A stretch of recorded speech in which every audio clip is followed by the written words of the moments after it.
the research work what I have done for the subject CS 5910 Fundamentals of Computers and Network Security. The topic of my presentation is role of machine learning in cybersecurity.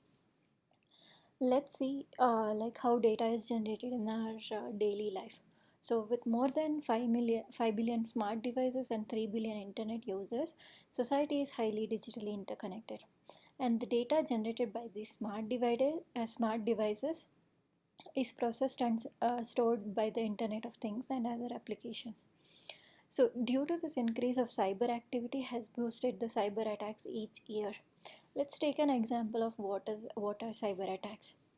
So in 2015, 21.5 million government employees' details like SSN, name, and address were stolen from the United States Office of Personnel Management.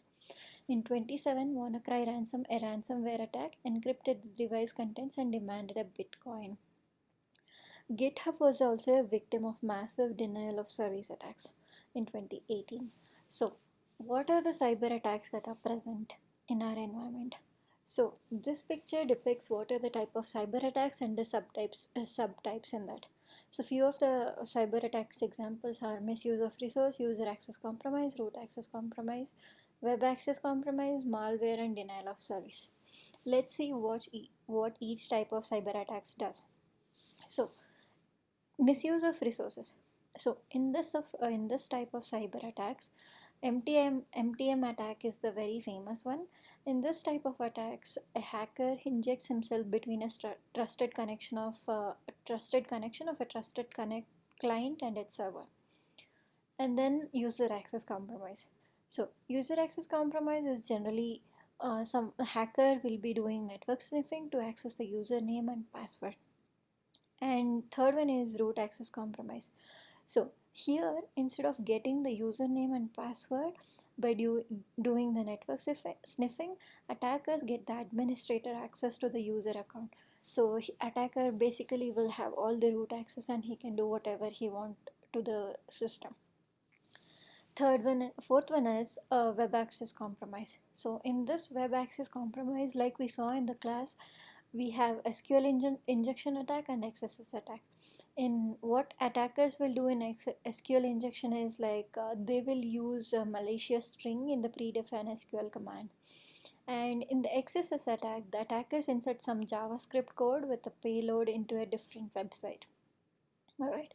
So in malware, we have many types of malwares. So malware is defined as malicious software to destroy the cyber physical system. So examples of malware are viruses, worms, trojans, spyware, and ransomware.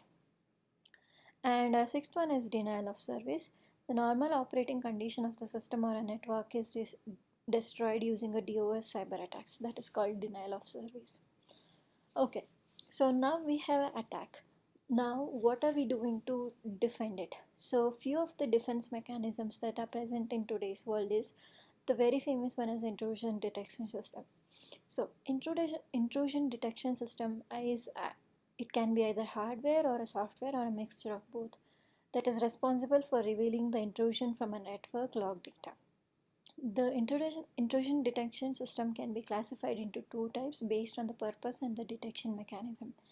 So based on the detection mechanisms, how it will be useful. So in the detection based method, the intrusion IDS will store the known behavior as the signature in the database, and whenever it happens again, it will automatically identify this was attack that happened before. And the second one is data source based method. So here host based IDS can easily detect the intrusion from a particular host. So how do you avoid the misuse of resource attack defense? So we have an IDS name IDS 27, an anomaly based IDS. It needs to be installed in the system or a network to avoid and secure the MITM attack. So how do we avoid the user and root compromise attacks defense? So here user and root attacks can be prevented by giving the right privileges to the login users. So let's say I'm only the guest user, so I just have to read the contents in the system. So I don't need write access or execution access. So like that, based on this user role for the particular server, you have to give the privileges. So next one is defense against web compromise attacks. So here both anomaly and signature based detection can detect the SQL injection and XSS attacks. So now based on, so we defined a malware as like software that is installed in the system. So how do we defend against the malware? So one is signature based. So anti-malware companies like McAfee investigate malware and create signatures using matching algorithms. They provide the security to the users. Next is behavior based. So behavior based methods figures what malware does instead of what that malware says. That is example for a short sequence of bytes or bits, whatever it is, which is suitable for identifying the mutant malware. And the third one is heuristic based, ML based approach to overcome the limitations of encryption and obfuscation. Now, since our topic says role of machine learning in cybersecurity, why machine learning in cybersecurity? So, machine learning basis approaches called the heuristic method, which is employed to overcome the limitations like encryption, polymorphism of signature basis, and behavior based detection methods. ML model differentiates the standard and malware executables by defining the rules and patterns. So, in any machine learning model, the three steps are followed. One is training step, test step, and validation step. What do they do in training step? In the training step, they do take the input data and train the machine learning model. This is basically your coaching the machine learning models. And the second step is test step. So test data is something like that for which you know the true values for. You will test your trained models with the test data. And validation step is you need to validate how good your machine learning algorithm is performing when you're testing your test data against the trained models. So that part will be done by validation. Next, so what are the basic machine learning algorithms that are used? So the first one here is decision tree. So in the decision tree, it will construct, the decision tree will have nodes and the attributes and the leaves. So leaves will always identify what is the outcome of this particular feature. So let's take an example of this tree. So here number of failed logins. So here it says the decision values are greater than 10 and less than or equal to 10. If it is greater than 10, then it is a protocol. If it is less than 10, it is a service. Then it goes on like whether it's a TCP or UDP. If it's file access, yes or no. Then based on that, whether they'll identify whether it is a DOS attack or user to root attack or root to L attack. So they'll identify like this in the decision tree. Second one is k-means clustering. So in the k-means clustering algorithms, we define number of cluster we need to form. Let's take an example. We have three sample files. One is ransomware file, one is malware file, and then one is a normal file. So we will define the number of clusters as 3, and based on the data attribute, the number of clusters, it will form 3 clusters. So you can say red one is the malware one, black one is the ransomware one, and the green ones are the normal files. And the fourth one is support vector machine. Support vector machine algorithms works on a feature space.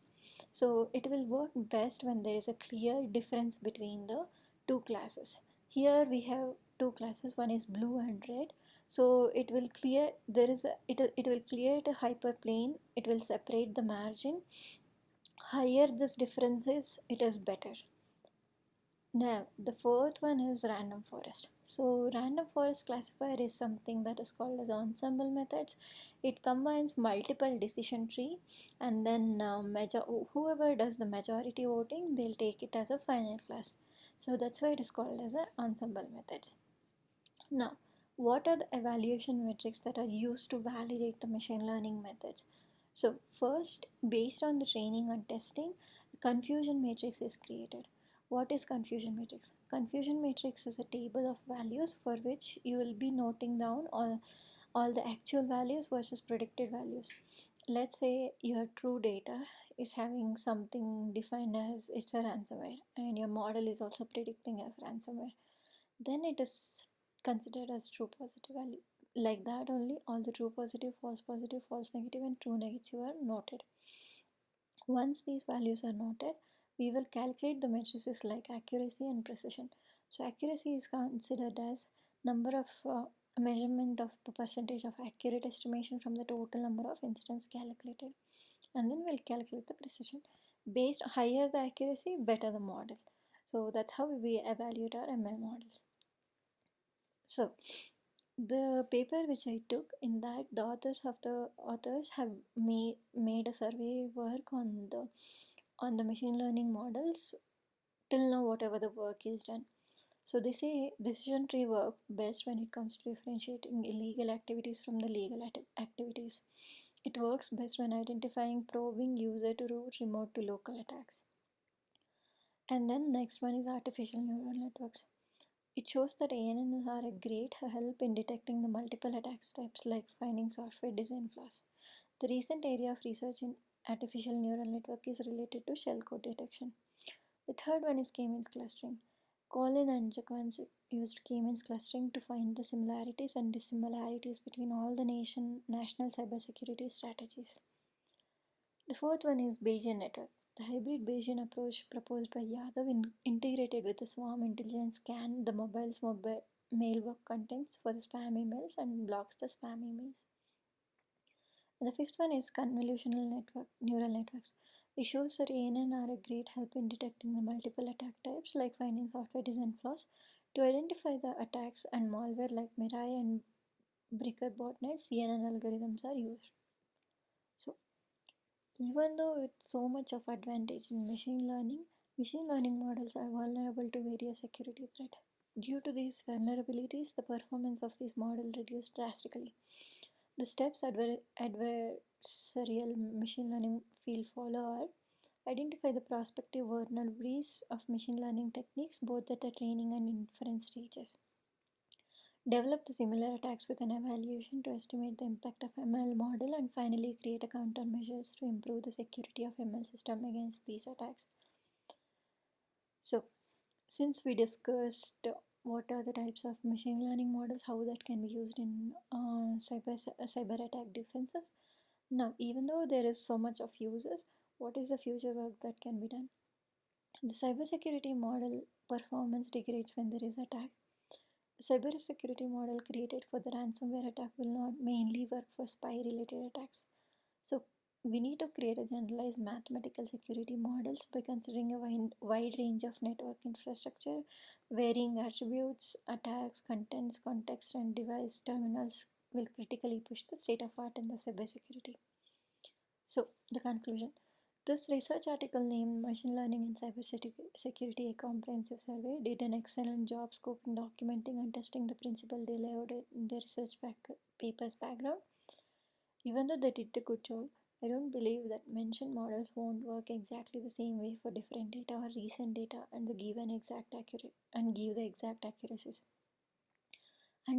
So what I would suggest is understand the data before using it in the different ML or DML algorithms so that the algorithm perform better and identify the intrusion. So these are the few references that are used in my paper. Thank you very much.